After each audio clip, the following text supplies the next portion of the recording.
Doña Berta que no exceda el tiempo porque tendrá doble vuelta. Gracias. Gracias, presidente. Seguro que no exceda el tiempo. Bueno, señor consejero, volvemos a interpelarle hoy para hablar de un tema que también considero que es muy apasionante, del que tampoco se está hablando en la medida o en el formato que a nosotros nos gustaría, y sí que traía aquí el Estatuto de Autonomía, porque en varias ocasiones hemos intentado ponerlo encima de la mesa la posibilidad de hablar de esto, de las infraestructuras sobre el ferrocarril. Todo eran problemas porque decían, constantemente tiraban para atrás las iniciativas porque decían que ferrocarriles no era competencia del Gobierno de Aragón. Yo creo que tenemos que partir de la premisa que, como bien ha dicho el señor Lambán sobre el Estatuto de Autonomía, que sí es nuestra referencia y para nuestro grupo, y yo sé que para el suyo también, para la Junta Aragonesista, es la referencia, desde luego es así. Concretamente el artículo 71 en su punto 12, que habla de ferrocarriles, que en todo caso incluyen la coordinación, la explotación, la conservación y administración de las infraestructuras de su titularidad, así como la participación en la planificación y en la gestión de las infraestructuras de titularidad estatal en el territorio de la comunidad autónoma en los términos que establezca la ley estatal. Claro que ferrocarriles, como todos sabemos, dependen del Ministerio, pero lo que sí que queremos con esta interpelación es poner encima de la mesa las deficiencias que creemos que su departamento ha hecho. Yo le pedí el 21 de enero del 2016, como digo, una comparecencia cuando estaba todo encima de la mesa con respecto a la decisión unilateral que usted planteó de romper el contrato con Renfe. El 21 de enero del 2016, de la que todavía no me han dado posibilidad, de ahí que intenté otros medios para conseguir hablar con usted sobre el tema del ferrocarril. El contrato de Renfe, yo pregunté también si existe un puesto de técnico en su departamento, porque sí que es verdad que los técnicos en Madrid de Renfe, sí hay muchos, y analizan el coste-beneficio de las líneas ferroviarias en Aragón y en todas las comunidades autónomas, y lógicamente a los técnicos lo que les haré es que las líneas de Aragón no sale beneficios porque son deficitarias, lógicamente nunca seremos rentables, como bien sabemos, porque estamos en Aragón. Este contrato de Renfe, que como le digo, a mí sí que nos preocupó cuando usted a fecha 31 de diciembre del 2015, ahora justo un año, salió diciendo que solo gana tiempo para negociar con el Gobierno central, al que exige que asuma el coste de una revisión global del servicio. Va a hacer un año, no sabemos. Entonces, sí que nos gustaría saber las gestiones que ha llevado, porque en su día planteó que el acuerdo era excepcional y provisional, que estaba firmado entre la DGA y Renfe, que no había supuesto por el momento ningún cambio en la política comercial de la compañía, que usted pretendía empezar a reclamar mejoras puntuales a Renfe dentro de 2 semanas, cuando esté prevista una primera reunión con el presidente. No sabemos nada, ha pasado un año.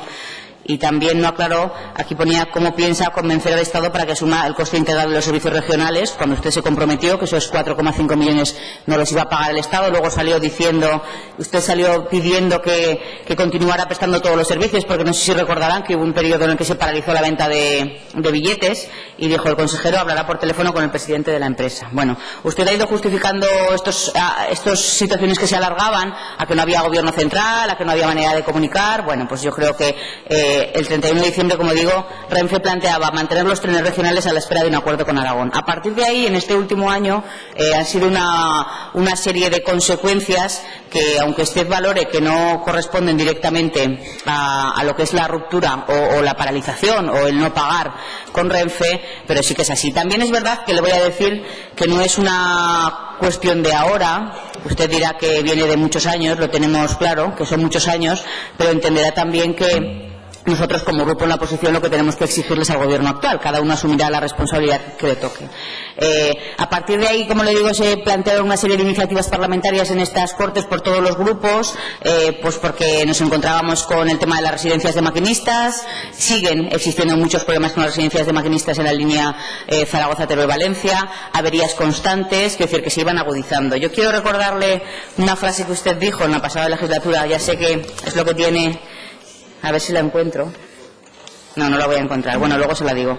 Porque realmente con lo que nos encontramos es que esta línea acaba siendo tan deficitaria y ya es una sensación de que nadie está haciendo por ella. Como ya le dije el otro día, le vemos en muchas fotos y en muchos actos así muy pomposos, permítame la expresión, pero lo que realmente nos gustaría saber es el trabajo que hace detrás. A veces viene aquí y nos dice, no, es que nosotros trabajamos mucho en la sombra. Bueno, pues nosotros lo que querríamos saber es que realmente están siendo eficaces con este.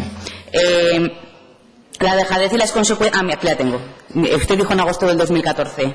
Solo nos llegan noticias preocupantes por averías, retrasos, falta de usuarios e inversiones, en lo que más parece una estrategia de agotamiento para obligar a la gente a usar otras alternativas al ferrocarril y de este modo justificar la desaparición de las líneas y servicios. Yo creo que con la línea Zaragoza-Teruel-Valencia, yo no hablo de otras, bueno, concretamente alguna más también, pero bueno, principalmente esa, tenemos esa sensación, ¿no? Ojos que no ven, corazón que no siente, y realmente, pues bueno, a nosotros sí que nos preocupa. Como le digo, las deficiencias no son pocas, sí que llevan una serie de años sin invertir. Renfe dijo no tenemos intención de suprimir el servicio, pero que desde luego la propia plataforma dice que están peor que hace 3 años el número de viajeros, que las residencias se van jubilando, que no los van sustituyendo, que ellos calculan que les quedan 5 años de vida a lo que es la residencia. Se ha reducido a mitad la plantilla en los últimos años. Incluso plantean que sería más fácil desviar el tramo de Reus a Madrid, será más rápido que desviarlo por Teruel. En 3 años las puntas de limitación de velocidad han pasado de 6 a 10, de Teruel a Sagunto, de Teruel a Zaragoza de 3 a 8, y en los 15 últimos años los trabajadores han pasado de 120 a 84. O sea, realmente es, como usted bien decía en el 2014, una muerte anunciada, pero que nosotros lo que queremos es que usted como consejero nos plantee. Y creemos que la decisión que tomó en su día de esa ruptura unilateral no nos beneficia. A mí me gustaría también, aunque lo plantearé luego después, que nos contara un poco, como digo, la pregunta que yo le hice respecto al técnico de referencia no me supieron responder. No he sabido, me he leído todo lo leíble y no me han sabido decir si tenemos una persona, un técnico de referencia. Ya no hablo de la cuestión política, pero que sí que es verdad que, como digo, que es importante que se tenga en cuenta todo esto.